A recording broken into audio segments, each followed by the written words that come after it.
এবার পশ্চিমবঙ্গের রাস্তায় নামলো পশ্চিমবঙ্গের বেসরকারি বাসের মালিক, বাসের ড্রাইভার, কন্ডাক্টর এবং তাদের ইউনিয়ন। তাদের প্রশ্ন হচ্ছে, সরকার একদিকে বাঁচাতে গিয়ে আর একদিক দেখছে না। পশ্চিমবঙ্গ সরকার মহিলাদের জন্য ফ্রিতে বাসে যাত্রার সুবিধা করেছে ঠিকই, কিন্তু এতে ক্ষতি হবে বেসরকারি বাসের মালিকদের। তারা লাভ পাবে না, তাদের বাসের ব্যবসা বন্ধ করে দিতে হবে। দেখেন, বেসরকারি বাসে এমনিতেও দূর পাল্লায় মানুষজন কম চড়ে, কারণ বেসরকারি বাস যে কোনো জায়গায় দাঁড়ায়। নর্মালি যদি মনে করেন সরকারি বাস কোনো একটা জায়গায় যেতে সময় নেয় 2 ঘন্টা, তাহলে বেসরকারি বাস সময় নেয় 2.5 থেকে 3 ঘন্টা, 1 ঘন্টা সময় বেশি লাগে, কোনো কোনো সময় আরও বেশি লাগে।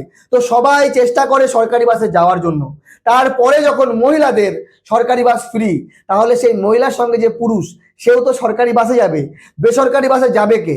তো বেসরকারি বাসের মালিকরা বলছে এমনিতেই আমাদের ব্যবসা খারাপ, আমাদের কাছে কম আসে, তারপরে সরকার কি করছে, ফ্রি করে দিল। দেখেন, সরকারি বাসে মহিলাদের জন্য ফ্রি করার পরেও অনেকেই প্যাসেঞ্জার আছেন যারা বাসে উঠতে পারছেন না। সরকারি বাসে এত পরিমাণে ভিড়, কন্ডাক্টর বলছে সিট ফাঁকা নেই, আমরা নিতে পারবো না, অন্য বাসে যান। জনগণ যারা যাত্রী তারা হয়রানি হচ্ছে। আরো একটা সময় যেতে দেন, 1 মাস যেতে দেন, 2 মাস যেতে দেন, সব কিছু নর্মাল হয়ে যাবে।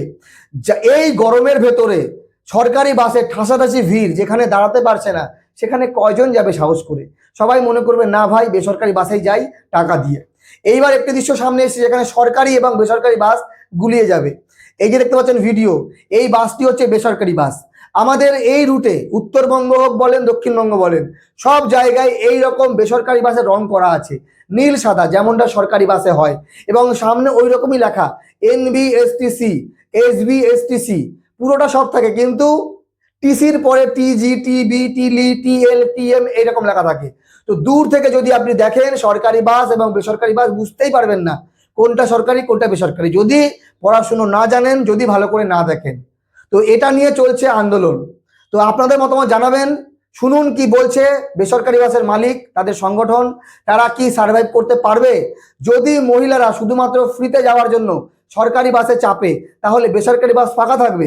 আর যে পরিমাণ তেলের দাম বেড়েছে, যদি প্যাসেঞ্জার ফুল না হয়, তাহলে বাস চালিয়ে বাস থেকে উপার্জন করে ড্রাইভার, কন্ডাক্টর, খালাসিকে দেওয়ার পর অর্থের মুখ, লাভের মুখ কি বাসের মালিক দেখতে পারবে? নাকি বাসের ব্যবস্থা পুরোপুরি বিগড়ে যাবে আমাদের পশ্চিমবঙ্গে? উঠবে না, এমনি তো লোক হয় না, এমনি লোক হয় না এখন। একই বলে কারো পৌষ মাস তো কারো সর্বনাশ। পূর্ব ঘোষণা মতো সোমবার থেকে সরকারি বাসে মহিলাদের যাতায়াত ফ্রি, লাগবে না কোনো টিকিট। আর এর ফলে মহিলারা সরকারি বাসেই যাতায়াত করবেন, সেই প্রবণতাই স্বাভাবিক। সরকারি এই সিদ্ধান্তে সিঁদুরে মেঘ দেখছেন বেসরকারি বাস কর্তৃপক্ষ। আমাদের অনেক ক্ষতি হবে এতে, গাড়ি বন্ধ করা ছাড়া আর আগামী দিনে চিন্তা ভাবনা আর কিছু নেই। তাদের অভিযোগ, এই সিদ্ধান্তের ফলে মহিলারা বেসরকারি বাসে উঠবেন না। সংগঠনের আশঙ্কা, সরকারি বাসে বিনামূল্যে যাতায়াতের সুবিধা চালু হওয়ায় মহিলা যাত্রীদের একটি বড় অংশ সরকারি বাসের দিকেই ঝুঁকবেন। ফলে বেসরকারি বাসে যাত্রী সংখ্যা এমনিতেই কম থাকে, তার মধ্যে আরও কমে যাওয়ার সম্ভাবনা।